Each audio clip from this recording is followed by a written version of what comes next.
Hi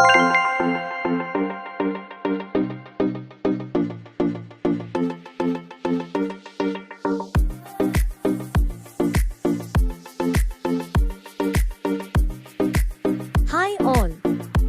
Cut the boiled and peeled sepangkilangu fry, colocasia, into thin round slices.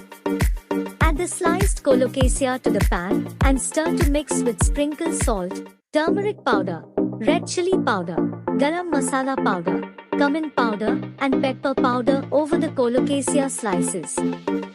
Gently stir to coat the slices evenly with the spices.